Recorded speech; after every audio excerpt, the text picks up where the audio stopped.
የከተማውን የኑሮ ውድነት መጋራት ስላለብን ይሄኛውን ፕሮጀክት በተለየ መልኩ እንመራዋለን፣ እንከታተለዋለን። የተባለው ሰምሮ ፋብሪካው ተጠናቋል። ስራውም ከመሬት ወርዷል። ብዙ የተባለለትን ሸገር ዳቦ ግራሙቱን ለመጠየቅ ፈለግን። አለፍ አለፍ ብለን ያነጋገርናቸው ተጠቃሚዎች የዳቦ ዋጋ ተመጣጣኝነት ላይ ስምምነት አላቸው። ጣዕም፣ ጥራትና መዳረስ ላይ ግን ቅር መሰኘታቸውን አጫውተውናል። አሻም ካነጋገረቻቸው ተገልጋዮች መካከል እነዚህኞቹ ጣዕሙ ላይ ይግባኝ ያላቸው ናቸው። አይጣፍጥም፣ ደረቅ ነው፣ እንደ ቀልድ የሚያረጉ በሶስት ሻይ ነው አንዱ ዳቦ የሚያልቀው የሚሉም ልጆች አሉ። ከላይ አመዳምነቷ ከቂጥ የምታረዋ አንዳንዴ ኮንፈርት የማይሰማ ዳቦ የለም። እንደሱ ነገር ባይሆን ጥሩ ነው። ለሌሎቹ ሸገር ዳቦን በጣዕሙ መኮነን የቅንጦት ነው። ጽድቁ ቀርቶብን በቅጡ በኮነነን ጣዕሙን ለማማረርስ ሲጀመር መች ይገኝና ባዮች ናቸው። ነው ስንወጣ ወረፋ ይሆናል። ከዛ እኛ የባሰበት ይጠቀም ብለን ዝም ብለን ተተነው ነዳለን። ተጠቃሚ በጣም ብዙ ህዝብ ስላለ ዳቦ በጣም እጥረት አለው። እንደዚሁ ዝግ ነው። በየርሽበት ዳቦ ቤት ይሄው ዝግ ነው።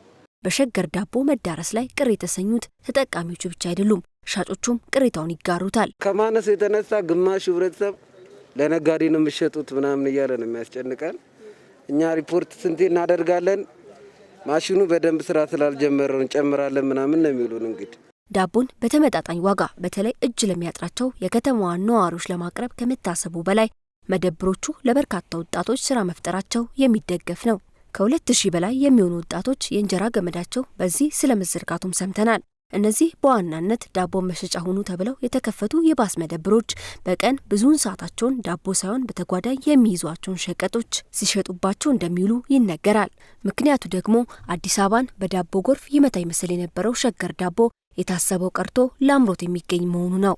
ራሳችን የመቻል ፍላጎታችንን ከድህነት ለመገላገልና ወደ ብልጽግና ለመሸጋገር ያለንን ጥማት ይሳካ ይሆን ወይ የሚል ጥርጣሬ ላላቸው ሁሉ የሚቻል የሚሳካ መንገድ መሆኑን አመላካች ነው።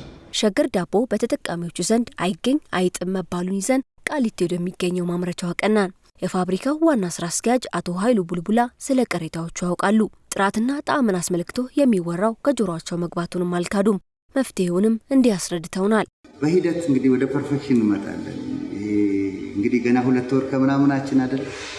ዳቦን ለህብረተሰቡ አድርሱ ለተባሉ 360 ኢንተርፕራይዞች እንደሚከፋፈሉ ሰምተናል። ነዋሪው ግን አሁንም ሰልፍ ከሚይዝባቸው ጉዳዮች መካከል ዳቦ አንዱ መሆኑ አልቀረለትም። ለአቶ ኃይሉ ነዋሪውን ለሰልፍ ስለዳረገው የዳቦ እጥረት ጉዳይ አነሳንባቸው። እሳቸው ለእጥረቱ በማምረት ሂደት ላይ ያሉ የቴክኒክ ችግሮችና የትራፊክ መጨናነቅን በዋና ምክንያትነት ያነሳሉ። ይሄ ዳቦን ፕሮሰስ የሚያደርገው የሊጡን እንትን የሚያደርገው ሙሉ በሙሉ አልተቀረፈልንም። ስለዚህ 5 ላይኖች ብቻ ነው የሚሰሩት። በፉል ካፓሲቲ እየሰራል። የትራፊክ ጃሙ ያስቸግረናል።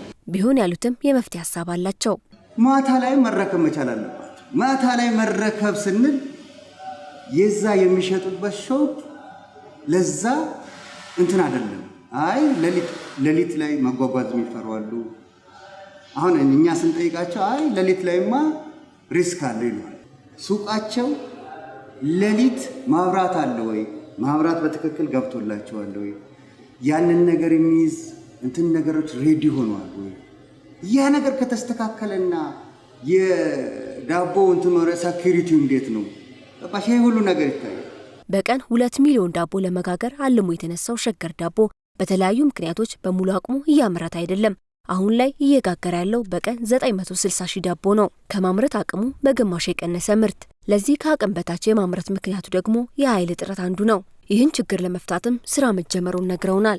ቢሮ እኛ እና መብራት ኃይል ዲስከስ አድርገን ዴዲኬተድ ላይን ለመስጠት በ15 ቀን ነበር ለመስጠት ያሉት፣ ግን ኦፍ ኮርስ ዲሌይ አድርጓል። ግን እየሰሩት ነው። ኢትዮጵያ ዜጎችን ጾም አላሳድር ስትል በተለያዩ መሪዎቿ በኩል ቃል ብትገባም አሁን ድረስ አልሆነላትም። ከዳቦ ቅርጫትነት ቢያንስ በቀን 3 አብልቶ የማሳደር በቀን 3 ከመመገብ እስከ በለጸገች ኢትዮጵያ ሁሌም በተስፋ አሽከርክሪት ውስጥ አለች።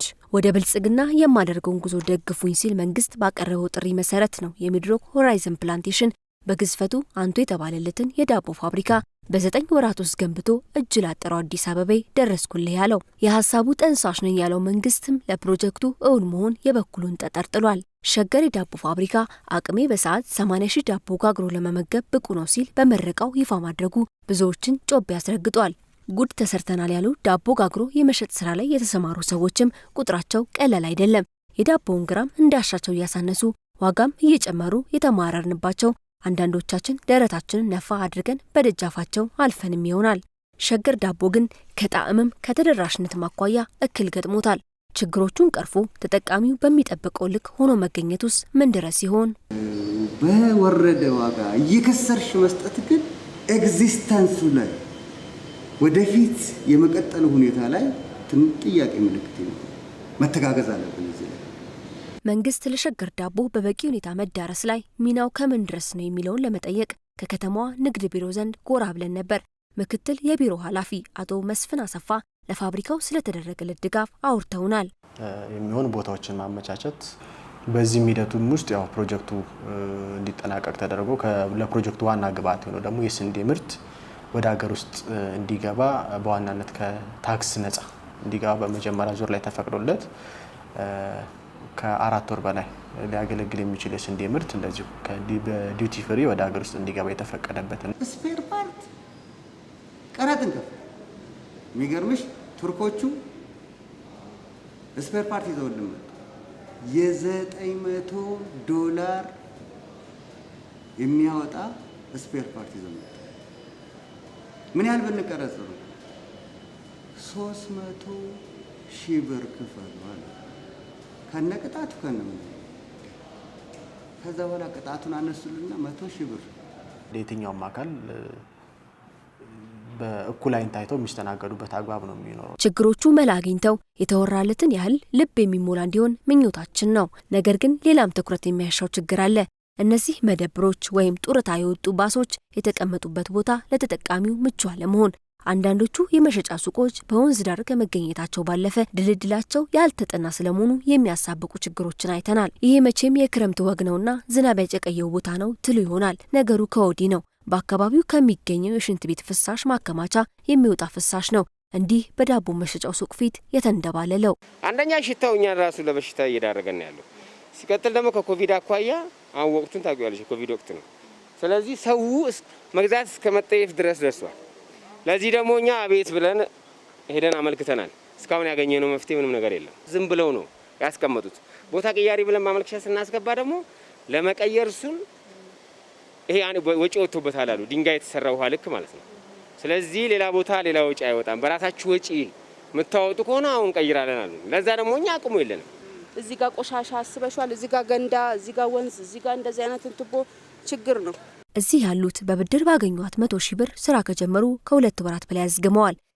ሰበብን እያዋለደ ስራቸው ይበል የሚያሰኝ እንዳልሆነላቸው የማይሸሽጉት ነው። በቀን የምናገኘው 200 ብር ነው። በወር 200 ብርና አስቢ እዳ 5500 ከፍለሽ 500 ብር ነው ለኛ የሚተርፈን። ለምግብ ታደርጊዋለሽ፣ ደሞዝ የለንም። የመሸጫ ሱቁ በቦታው የተተከለው ቀድሞውኑ የሽንት ቤት ፍሳሽ የነበረበትና አሁንም ያለበት ቦታ ነው። ይህንን ደግሞ ተመልከቱት፣ በወንዝ ዳር ተተክሎ። ታዲያ ምን አለበት አይባል ነገር የአዲስ አበባ ወንዞች እንደው አይደለም ዳቦ ሊሸጥባቸው በአጠገባቸው ለማለፍም እርምጃን ማፍጠን ይጠይቃሉ። መንግስት ዳቦን ለአዲስ አበባ አዳርሼ በእግረ መንገድም የስራ ዕድሉን ፈጥሬ በአንድ ድንጋይ 2 ወፍ እመታበታለሁ ያለውና ብዙ ተስፋ የተጣለበት ነገረ ሸገር ዳቦ በሁሉም መልኩ እንዲህ ብቻ ነው ባይባልም ችግሮች ተብትበውታልና መንግስት ከመረኩህ በኋላ የት ደረስክ ሊለው ይገባል። ሱቆቹን በቦታቸው አስቀምጠዋል የተባለውን የመዲናዋ የስራ ዕድል ፈጠራና ኢንተርፕራይዝ ልማት ቢሮን ለማናገር በተደጋጋሚ ሙከራ አድርገን የነበረ ቢሆንም አልተሳካም።